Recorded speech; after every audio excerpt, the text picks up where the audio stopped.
क्या रुद्रपुर में मालिकाना हक का मुद्दा फिर सिर्फ सियासत विपक्ष बनकर से रह भी सवाल जाएगा? करो कि वो क्यों सोया, बिना मालिकाना हक के रह रहे हैं। में आंदोलन भी बहुत हुए, ना हक मांगोगे नहीं मिलेगा कैसे। ये मुद्दा चुनावों में लाना चाहिए। एक कैंप लगा दे, मेला लगा दे धामी जी। कब मिलेगा रुद्रपुर की जनता को नजूल पर हक? आप इसे निःशुल्क दें, जब रुद्रपुर की जनता उठेगी और सीधा सीधा सीधा सवाल करेगी। समाज सेवी सुशील गाबा ने पक्ष और विपक्ष दोनों से तीखे सवाल पूछे हैं।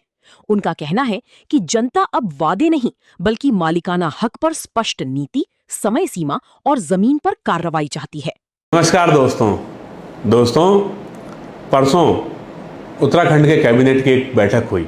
बैठक में हमारे प्रदेश के मुख्यमंत्री श्री पुष्कर सिंह धामी जी और समस्त कैबिनेट ने एक महत्वपूर्ण निर्णय लिया कि जो कि वन भूमि पर बग्गा चौवन है, वन भूमि पर बिंदु खत्ता है और देहरादून का बापू ग्राम, इनको मालिकाना हक दिया जाए। अच्छी बात है, मिलना चाहिए।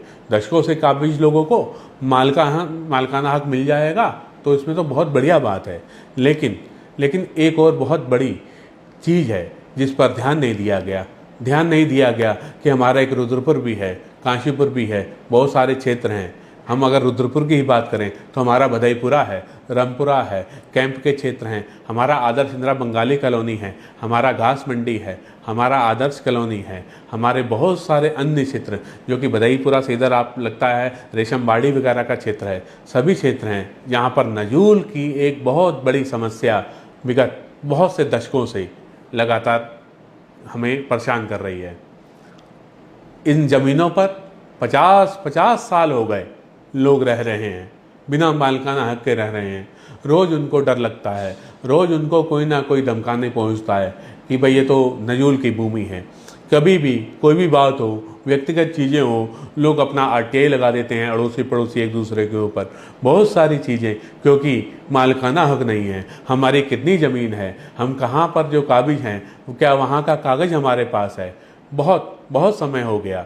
लेकिन और इसमें आंदोलन भी बहुत हुए, विगत विधायक हो गए, ये विधायक हो गए और सभी लोग, इन्होंने हमें वादा किया है कि हम आपको नजूल पर मालिकाना हक दिलाएंगे।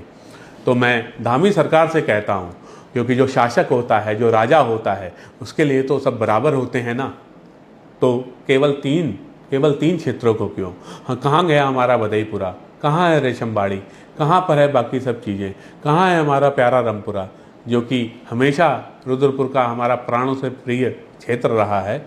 मैं कहना चाहूँगा श्री धामी जी से कि हमें कब वह मालिकाना हक मिलेगा। मैं कहना चाहूँगा रुद्रपुर के लोगों से कि आप उठो।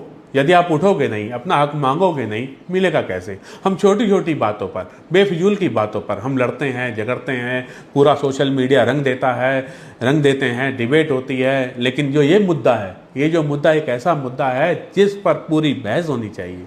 ये मुद्दा ऐसा मुद्दा है जिस पर लगातार चुनावों में पार्टियों को हमें लाना चाहिए कि इस पर बहस करें। मैं पूछना चाहता हूँ, कब मिलेगा रुद्रपुर की जनता को नजूल पर हक? अरे हमारे दरिया नगर में भी आपने देखा 8-10 दुकानें और मकान इन्होंने ध्वस्त कर दिए।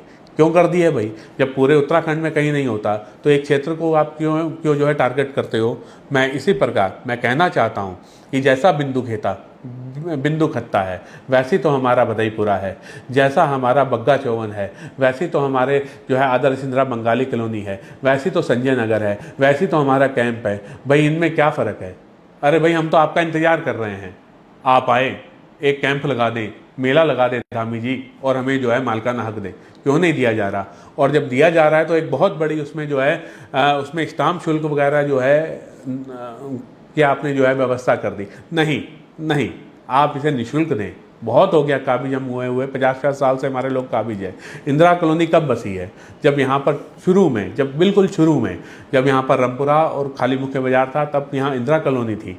भाई उसको भी तो आपने हक देना है कि नहीं देना है?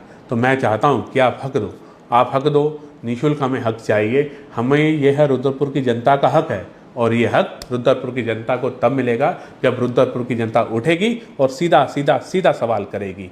जो सवाल आपको करना चाहिए, हम आप दूसरे तरीक़ों से सवाल करते हैं। हमें सवाल करना होगा, तभी तो जवाब मिलेगा। तो उठो, सवाल करो। अपने आसपास के जो जनप्रतिनिधि हैं, जो अपने आसपास के हमारे सत्ताधारी हैं, यहाँ तक कि विपक्ष से भी सवाल करो कि वो क्यों सोया है। धन्यवाद।